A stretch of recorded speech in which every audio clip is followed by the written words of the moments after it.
a grandi dans sa connaissance avec Dieu. La Bible dit quand il a fermé le ciel pour qu'il ne pleuve point pendant 3 ans et demi. Dieu lui dit, Élie, il dit oui père, il dirige ton torrent de Kéry. Là, j'ai préparé ta table de bénédiction. J'ai ordonné au corbeau de te nourrir. Quand Dieu veut te bénir, ce n'est pas n'importe où. Quand Dieu veut changer ta vie, ce n'est pas n'importe où. Il y a un lieu où tu dois arriver. Amen. Et où tu vas rencontrer Dieu. Amen. Il y a un lieu où tu vas arriver et où tu vas t'épanouir. Le lieu de bénédiction de Élie était à Kérit. S'il n'était pas à Kérit, il allait mourir de faim. Mais tant qu'il est à Kérit, il ne peut pas mourir de faim. Les corbeaux vont le nourrir. Et il va boire l'eau du Torah. Et la Bible est calme le matin. Le soir, les corbeaux venaient avec la viande. Ils venaient avec le pain. Et ils donnaient à Élie. Écoute-moi, le Dieu du ciel possède le cœur des hommes. Est-ce que tu m'entends? Il possède le cœur des hommes entre ses mains. Et Dieu connaît ton adresse. Dieu te connaît par ton nom. Dieu connaît là où tu habites. Dieu connaît ton entreprise. Il a juste besoin que tu lui fasses confiance. Il a dit à Ananias, lève-toi, va dans la rue qu'on appelle la droite. Chez un certain Judas, tu vas voir un certain homme qu'on appelle Saul de Tarse. Il est en prière. Et pendant qu'il prie, il a vu en vision un homme du nom d'Ananias qui entrait et qui lui imposa les mains afin qu'il recouvre la vie. Amen. Écoute, Dieu peut te connecter avec tes aides. Dieu peut donner le numéro de ton téléphone à ceux-là qui vont venir changer ton histoire. Amen. Dieu peut donner l'indication de là où tu habites à quelqu'un avec qui tu n'as pas de relation. Et il vient comme si je suis mandaté depuis le ciel pour faire ceci pour toi. Et quand il a fait la disparu, jamais vu, jamais connu. Dieu peut le faire. Tu as besoin de le connaître. Est-ce que tu m'entends? Tu as besoin de connaître le Dieu que tu adores. C'est le Dieu des miracles. Amen. C'est le Dieu des miracles. Amen. On ne peut pas le servir en échouant. Amen. On ne peut pas le servir et on est dégoûté. On ne peut pas le servir et Satan se joue de nous. Ce n'est pas possible. Alléluia. Amen. Alléluia. Amen. Un ange de Dieu à qui j'appartiens est capable. Et il m'a dit, le niveau le plus élevé de la vie, c'est lorsque tu commences à écouter la voix de Dieu. Amen. Amen. Lorsque tu commences à faire quoi? Écoutez la voix de Dieu. Écouter la voix de Dieu. Quand tu écoutes la voix de Dieu, tu es entré dans un niveau de vie élevé. L'ange de Dieu m'a dit, et Dieu dit à Élie, va au terrain de Kéry. Là, j'ai donné aux anges, j'ai donné aux corbeaux de te nourrir. Que les corbeaux qui doivent te nourrir te localisent. Amen. En cette rentrée scolaire, que les corbeaux qui détiennent la scolarité de tes enfants te localisent. Amen. Dans le nom puissant de Jésus-Christ. Amen. Et la Bible dit au bout d'un certain temps, le torrent de Kéry s'est asséché. Le torrent est devenu sec. Il n'avait plus d'eau à boire. Et les corbeaux ne venaient plus avec la nourriture. Ceci c'est pour te faire comprendre que Dieu ne va jamais permettre qu'une porte se ferme s'il n'a pas prévu une autre. Amen. Dieu ne va jamais permettre qu'une porte se ferme s'il n'a pas ouvert une autre.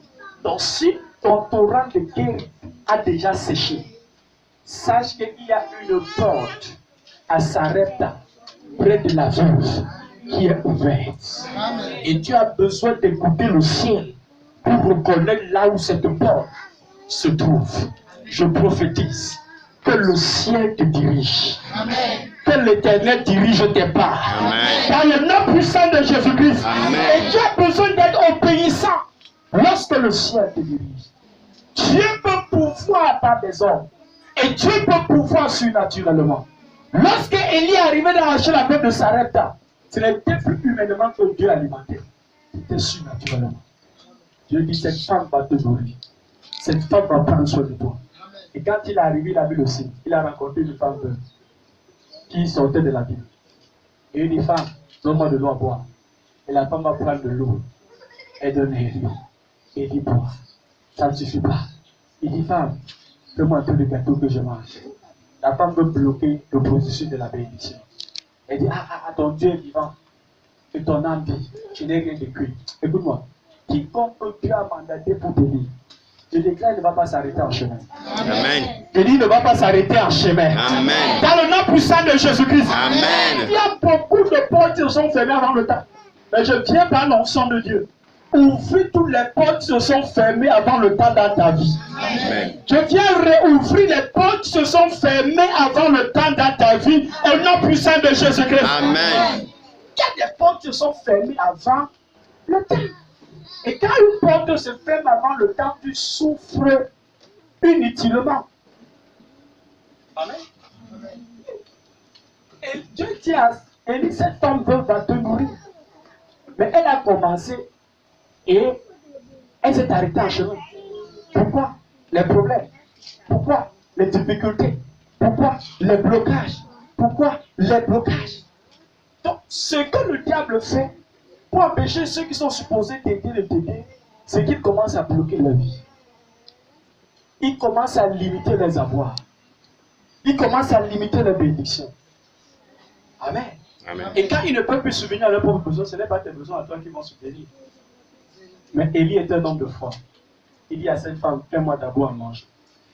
Après, toi et ton fils, vous allez manger. Et quand elle a fait ça, la Bible de Élie lui dit, ainsi parle l'Éternel, le riz ne finira pas, la farine ne manquera pas, jusqu'au jour où l'Éternel fera pleuvoir sur la terre. Je finis en te disant ceci. Il y a un entrepôt au ciel. Amen. Tu sais, Amen. il y a un entrepôt au ciel. Il y a des éléments de rechange au ciel. Pour tout ce que tu as besoin, il y a cela en abondance, en agogo. Où? Au ciel. Est-ce que tu m'entends? Amen. Oui. Si c'est de la guérison que tu veux, si c'est un organe de ton corps qui est abîmé, l'élément de rechange est tout au ciel. Quand la voiture de quelqu'un a une panne et qu'il veut changer peut-être le phare, il va voir ce qui manque de phare.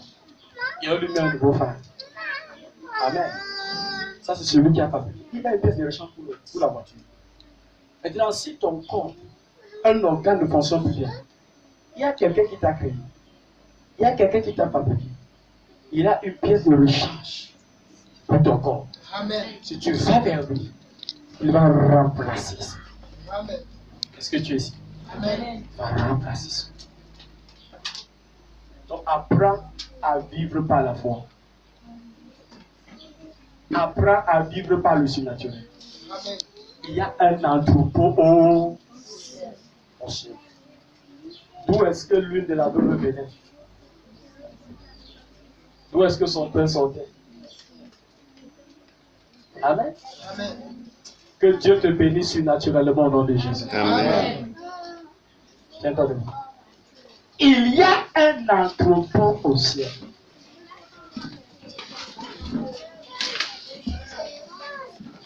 Il y a un entrepôt au ciel. Tu vas prier. Madabo Jibala Gada.